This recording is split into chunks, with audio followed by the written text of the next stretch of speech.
Melbourne টেস্টের আগে ভারতীয় দলের জন্য একটা সুখবর। রবিচন্দ্রন অশ্বিনের বদলি হিসেবে ভারতের স্কোয়াডে যোগ দিতে চলেছেন তানুষ কোটিয়ান। মুম্বাইয়ের ২৬ বছর বয়সী এই অলরাউন্ডার বিগত কয়েক মরশুম ধরেই ব্যাট হাতে বল হাতে তিনি সমান তালে পারফরমেন্স করে আসছেন ঘরোয়া ক্রিকেটে। ইভেন গত মরশুমে মুম্বাই যে রঞ্জি চ্যাম্পিয়ন হয়েছিল ওই ২০২৩-২৪ সিজনে, ওখানেও তার একটা অনেক বড় ভূমিকা ছিল। ব্যাট হাতে তিনি যেমন ৫০০-র উপর রান করেছিলেন, আবার বল হাতে তিনি একই সাথে ২৯টা উইকেট নিয়ে প্লেয়ার অফ দ্য সিরিজ হয়েছিলেন ওই গত মরশুমে রঞ্জি ট্রফিতে। তো এইরকম একজন অলরাউন্ডারকে নির্বাচকরা মনে করেছেন যে রবিচন্দ্রন অশ্বিনের জুতোয় পা গলানোর জন্য তিনি একদম যোগ্য। তো সেই কারণেই অশ্বিনের যেহেতু আর কি এই লাস্ট দুই টেস্টে তিনি নেই, তা তিনি তো ওই ব্রিসবেন টেস্টের পরেই অবসর নিয়ে নিয়েছিলেন। তো সেই কারণেই শেষ দুই টেস্টের জন্য তাকে ভারতের স্কোয়াডে জায়গা করে দিয়েছেন নির্বাচকরা। আর এছাড়া এই তানুষ কোটিয়ান কিন্তু এই মানে ভারতের এই সফরের আগে ইন্ডিয়া যে আর কি অস্ট্রেলিয়াতে গিয়ে দুটো টেস্টের আনঅফিসিয়াল টেস্টের সিরিজ খেলে এসেছিল, ওখানেও কিন্তু সেকেন্ড টেস্ট ম্যাচে এই তানুষ কোটিয়ান খেলেছিলেন, সেটাও আবার এই এমসিজিতে মানে মেলবোর্ন ক্রিকেট গ্রাউন্ডে। তো ডেফিনেটলি মেলবোর্নে খেলার একটা তার অভিজ্ঞতা যেমন রয়েছে, হয়তোবা তিনি এই মেলবোর্নের একাদশে থাকবেন না, কিন্তু ডেফিনেটলি মানে সিডনিতে যেহেতু দুইজন স্পিনার লাগবে, you never know, team management হয়তো তাকে ওই জায়গায় খেলিয়ে একটা অজিদের চমকেও দিতে পারে। তো যাই হোক, তো আজকের এই আলোচনাটা হচ্ছে মানে ভারতের এই মেলবোর্ন টেস্টের জন্য মানে একাদশটা ঠিক কেমন হতে পারে বা কোন টাইপের 11 নিয়ে এই ফোর্থ টেস্টে নামা উচিত টিম ইন্ডিয়ার, সেটাই এখন আপনাদের সামনে তুলে ধরবো। মেলবোর্নের যা ওয়েদার কন্ডিশন বা পিচ কন্ডিশন তার উপর ডিপেন্ড করে বলছি। মানে ওয়েদার যেহেতু আর কি খুবই ভালো থাকবে, একমাত্র ম্যাচের ওই তৃতীয় দিন শনিবারটা সামান্য একটু বৃষ্টির চান্স আছে, কিন্তু ওটা প্রায় এক প্রকার নেই বললেই চলে। কিন্তু ওই একদিন ছাড়া মানে বাকি 4 দিনই কিন্তু ওয়েদার একদম নিট অ্যান্ড ক্লিন থাকবে। তো সেই জায়গায় বৃষ্টির যেহেতু কোনো প্রকোপ হবে না, তাহলে আশা করাই যায় যে এই টেস্টের রেজাল্ট একটা ডেফিনেটলি আসবেই, হয় ভারত না হলে অস্ট্রেলিয়া, কোনো এক পক্ষ জিতবেই। ব্রিসবেন টেস্টেও রেজাল্ট চলে আসতো, যেহেতু ওই জায়গায় বৃষ্টি অনেকবার এসে আর কি বাধা দিয়েছে, অনেকবার খেলায় ব্যাঘাত ঘটিয়েছে বলে ম্যাচের রেজাল্টটা আলটিমেটলি আসেনি। কিন্তু তার আগের দুই টেস্টে কিন্তু ম্যাচগুলো 5 দিনও গড়ায়নি। তো মেলবোর্নও ডেফিনেটলি একটা রেজাল্ট আসবে। আর মেলবোর্নের যা উইকেট কন্ডিশন তার উপর ডিপেন্ড করি ভারতের একদম যে বেস্ট পসিবল 11টা হওয়া উচিত সেটাই এখন বলছি।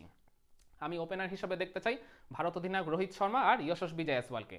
রোহিত শর্মা আগের দুই টেস্ট ধরে তিনি ওই 6 নম্বরে ব্যাটিং করেছেন, সাফল্য একদমই তিনি পাননি। তো আমি মনে করি ডেফিনেটলি রোহিত শর্মার মানে ওপেনার হিসেবে আবার ফিরে আসা উচিত। আর রাহুল তিনি তো আর কি খুব ভালো টাচে ছিলেন।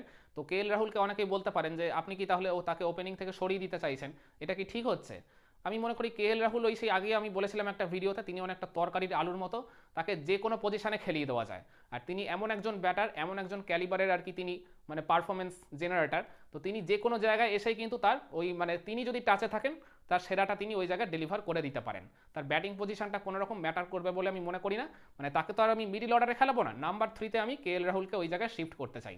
শুভমান গিলকে আমি এই টেস্টে ড্রপ করতে চাই, কারণ তার আগের দুই টেস্টে কিন্তু তার পারফরমেন্সটা খুবই আর কি সাধারণ হয়েছে।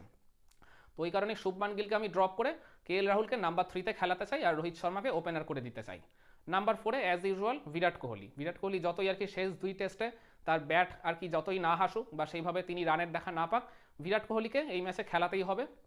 নাম্বার 5-এ হচ্ছে ঋষভ পান্থ। তো ঋষভ পান্থ তো আর কি সেই রকম খুব একটা টাচে নেই, তারপরও টিম ম্যানেজমেন্ট আমার মনে হয় তাকেই আবার সুযোগ দেবে। নাম্বার 6 আমি দেখতে চাই ধ্রুব জুরেলকে। ধ্রুব জুরেল ওই পার্থ টেস্টের সুযোগ পেয়েছিলেন, কিন্তু সেই সুযোগটা তিনি খুব একটা কাজে লাগাতে পারেননি। প্রথম ইনিংসে তিনি ব্যাট করার সুযোগ পেয়েছিলেন, শুরুটা তিনি খুব ভালো করেছিলেন, 2টা বাউন্ডারি মেরে। আমার মনে আছে যেরকমভাবে তিনি কাট করেছিলেন, অসাধারণ একটা আর কি গ্লোরিয়াস টু সি ছিল। কিন্তু তারপর খুবই দুর্ভাগ্যবশত তিনি নিজের ইনিংসটাকে বড় করতে পারেননি ওই পার্থের এক্সট্রা বিট অফ বাউন্সে। ওই জায়গায় আর কি মোটা দাগে ভারতের সব ব্যাটাররাই ব্যর্থ হয়েছিলেন। তো ওই জায়গায় ধ্রুব জুরেলকে আলাদা করে দোষ দেওয়ার কিছু নেই। তো আমি দেখতে চাই ধ্রুব জুরেলকে যেন আবার এই মানে মেলবোর্ন টেস্টের একাদশে কাম ব্যাক করানো হয়। নাম্বার 6-এ আমি ধ্রুব জুরেলকেই দেখতে চাই। নাম্বার 7-এ দেখতে চাই নীতিশ কুমার রেড্ডি। তো তিনি মানে মোটামুটি মানে মোটা দাগে ভালোই পারফর্ম করেছেন ব্যাট হাতে, আর বল হাতেও যেটুকু সুযোগ পেয়েছেন ওই একটা দুটো করে উইকেট জেনারেট করেছেন। তো নাম্বার 7-এ নীতিশ কুমার রেড্ডিকে লাগবে। নাম্বার 8-এ রবীন্দ্র জাডেজা। আগের ম্যাচে ওই মানে রাহুলের সাথে একটা অনবদ্য জুটি করে ওই জায়গায় ভারতকে কিন্তু মানে তিনি অনেকটা আর কি রান ওই জায়গায় জেনারেট করে দিয়েছিলেন, যদিও আর কি ফলোয়ানের হাত থেকে তিনি বাঁচিয়ে নিয়ে যেতে পারেননি। কিন্তু তারপরেও তার ওই 77 রানের গুরুত্বপূর্ণ ইনিংসটা আর রাহুলের সাথে অনবদ্য ওই 70-র কাছাকাছি রানের ওই পার্টনারশিপ দুটো যদি না ঘটতো, তাহলে কিন্তু ভারত ওই জায়গায় শিওরলি ফলোয়ান খেত। তো রবীন্দ্র জাডেজাকে আমি এই নাম্বার 8 পজিশনে দেখতে চাই। যদিও তার বোলিংটা আর কি প্রশ্নবিদ্ধ ছিল ব্রিসবেন টেস্টে, কিন্তু মেলবোর্নে আর কি যা কন্ডিশন থাকবে পিছে, তাতে স্পিনাররা কিন্তু ওই শেষ 2 দিন ওই জায়গায় কিছুটা হলেও অ্যাসিস্ট্যান্স পেতে পারে। তো নাম্বার 8-এ রবীন্দ্র জাডেজাকে দেখতে চাই। নাম্বার 9-এ দেখতে চাই ওই মোহাম্মদ সিরাজ। তো মোহাম্মদ সিরাজ আর কি যতই মানে কি তাকে নিয়ে বিতর্ক থাকুক না কেন বা যতই তার বোলিং নিয়ে ওই জায়গায় প্রশ্নচিহ্ন থাকুক না কেন, তো মোহাম্মদ সিরাজের বিকল্প এখন ভারতের এই স্কোয়াডে নেই বলেই আমি মনে করি। যদি মোহাম্মদ সামি থাকতো তাহলে ডেফিনেটলি আমি বলতাম মোহাম্মদ সামিকে মোহাম্মদ সিরাজের জায়গায় খেলিয়ে দিতে, কিন্তু মানে যেহেতু আর কোনো অপশন নেই তাই মোহাম্মদ সিরাজকেই আমি নাম্বার 9-এ দেখতে চাই। নাম্বার 10-এ দেখতে চাই অ্যাজ ইউজুয়াল জাসপ্রীত বুমরা। তো জাসপ্রীত বুমরা তো এখনও পর্যন্ত এই ভারতের ফুল স্কোয়াডে, মানে এখনও পর্যন্ত এই সিরিজে যতজন খেলেছে ব্যাটার বোলার এই সব আর কি প্লেয়ারদেরকে আমি যদি কম্পেয়ার করি, সবার মধ্যে এখনও পর্যন্ত বেস্ট পারফর্মার তিনি, আর এই বর্ডার গাভাস্কার মানে ট্রফিতে এখনও পর্যন্ত হাইয়েস্ট উইকেট টেকার। তো বুমরার এই একাদশে জায়গা পাওয়া নিয়ে কোনো প্রশ্নই ওঠে না। আর নাম্বার 11-এ দেখতে চাই আকাশদীপকে।